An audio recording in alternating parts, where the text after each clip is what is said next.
지금 아주 바닥이라고 할지라도 이게 끝이 아니라 나는 이제 다시 올라갈 일이 있다는 그런 사이클을 알게 해주는 거여서 명리학 공부를 하면서 인생 공부를 하는 것 같더라고요. 안녕하세요. 참된학습법의 남원장입니다. 지난 시간에 제가 이제 그 용신, 그 격에 대해서, 사주의 격에 대해서 말씀을 드렸었는데, 격에서 이제 모르는 단어들이 많이 나왔잖아요. 예전에 상생상극에 대해서 말씀을 드렸었잖아요. 그거와 관련해서 일간에게 기운을 주는 것과 기운을 빼는 것, 혹은 일간을 생하게 하는 것, 극하게 하는 것, 뭐 이런 것들을 가지고 육친이라는 용어를 쓰기도 하고요. 아니면 이게 10가지의 성질이 되기 때문에 십성이라는 용어를 쓰기도 하는데 같은 걸로 보시면 될 것 같아요. 크게 5가지부터 먼저 말씀을 드리면 비식재관인이라고 얘기를 하거든요. 그래서 총 5가지, 크게는 5가지로 볼 수 있고, 이게 일간의 음양과 같은지 다른지에 따라서 2개씩 분화돼서 총 10가지의 성질이 되는 거거든요. 비는 비겁을 말하는 건데, 이거는 비견과 겁재가 있고요. 그 다음에 식은 식상을 말하는 건데, 식신과 상관을 말하는 거고, 재는 재성을 말하는 걸로 편재와 정재가 있고요. 그 다음에 관은 관성을 말하는 걸로 정관과 편관, 그 다음에 인은 인성을 말하는 걸로 정인과 편인, 이렇게 총 10가지가 되는 겁니다. 비겁이라는 거는 나의 일간과 같은 오행을 비겁이라고 얘기를 하고, 그 중에 음양이까지 같으면 비견, 음양이 다르면 겁재가 되는 겁니다. 그 다음에 내가 도와주는 거를 식상이라고 얘기를 하는데, 내가 도와주다 보니까 내 힘이 좀 빠지기는 하지만 그럼으로써 어떤 결과물을 얻어내는 거로 보시면 될 것 같고요. 나랑 일간과 오행이 같으면 식신, 오행이 다르면 상관, 이렇게 이제 연결이 되는 거고요. 다음은 일간이 극하는 오행, 나를 희생하면서 만들어내는 어떤 결과물을 만들어내는 게 재성, 그러니까 돈이 되는 거죠. 재성이어서 나랑 일간이 같으면 편재, 나랑 일간이 다르면 정재라고 얘기를 합니다.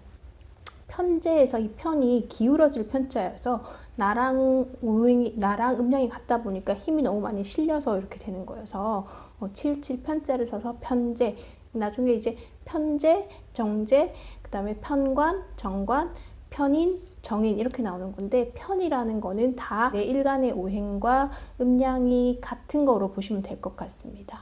이제 일간을 극하는 오행, 나를 조금 단속하고 나를 좀 조절하는 오행을 관성이라고 얘기를 해서, 이때도 나랑 음양이 같은 것은 편관, 나랑 음양이 다른 것은 정관이라고 얘기를 하죠.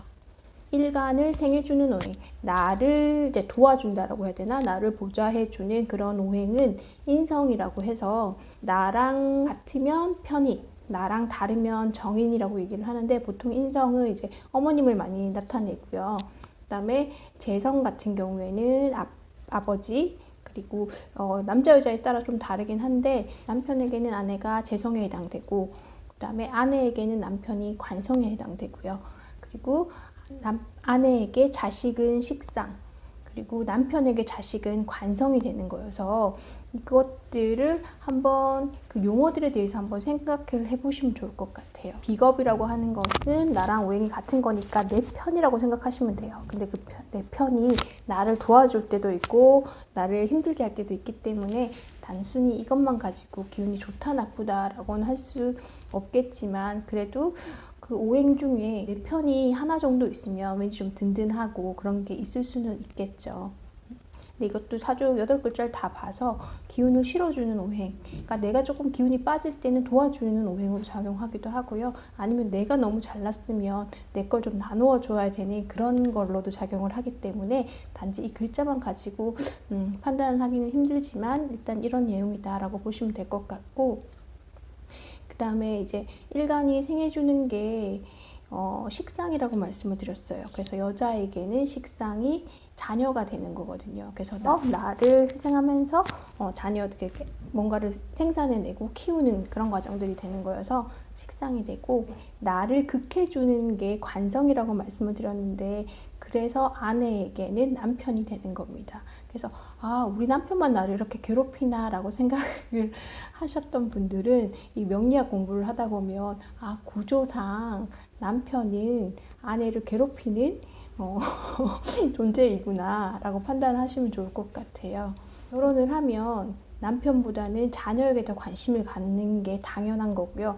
근데 결혼을 했음에도 불구하고 부부 사이에 더 관계가 좋고 돈독하다면 그건 특별한 경우고, 그리고 그것을 다 무조건 좋다라고 볼 수도 없는 거여서 명리학 공부를 하다 보면 참 세상은 좀 공평하다라는 생각이 들기도 하더라고요.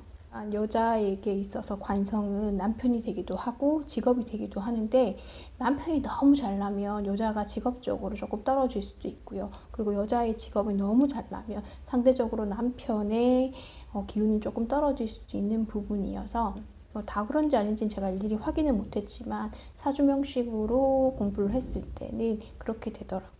모든 사람들이 시련이나 아픔들이 있기 마련이잖아요. 그냥 막연하게 생각했을 때 그렇게 생각을 하잖아요. 어떻게 사람이 다 잘 돼? 잘 되는 것도 있으면 안 되는 것도 있어야지 라고 했는데, 명리학이 그렇더라고요. 명리학 공부를 하다 보면 그래서 인생이 그렇구나. 젊을 때 초년운이 너무 좋으면 말년에는 그렇게 계속 좋을 수는 없는 게 이 명리학의 구조고 사이클이고, 그래서 초년운이 좀 힘들었다면 말년운은 조금 좋게 풀리도록 이렇게 세팅이 되어 있는 것 같은데, 이거는 약간 상대적인 거일 수도 있어서 결과론적으로 내가 지금 100만 원을 버는데 500만 원을 버니 못 버니 이런 개념이 아니라, 객관적으로 수치로 그 사람과 나를, 근데 그 사람은 몇 억대 자산을 이뤘는데 나는 얼마 안 되는 재산을 이룬다, 이게 아니라 나의 희노애락을 봤을 때 상대적으로 좀 편안한 시기가 있는 반면 조금 힘든 시기도 있고, 이런 사이클이 돌아야 되는데 그러지 않고 계속 좋게만 돌아간다면 나의 육친들 중에 분명히 더 많이 힘든 사람이 있기 마련이더라고요. 내가 좋은 운이고 높은 자리에 갔을 때 그거에 이제 취해서 누릴 게 아니라 언젠가는 내려와야 된다는 그런 것들로 좀 겸손해지고, 지금 아주 바닥이라고 할지라도 이게 끝이 아니라 나는 이제 다시 올라갈 일이 있다는 그런 사이클을 알게 해주는 거여서 명리학 공부를 하면서 인생 공부를 하는 것 같더라고요. 다음 시간에는 이 십성에 대해서 조금 더 이제 나누어서 하나씩 구체적으로 전달을 드리도록 하겠습니다. 시청해 주셔서 감사합니다.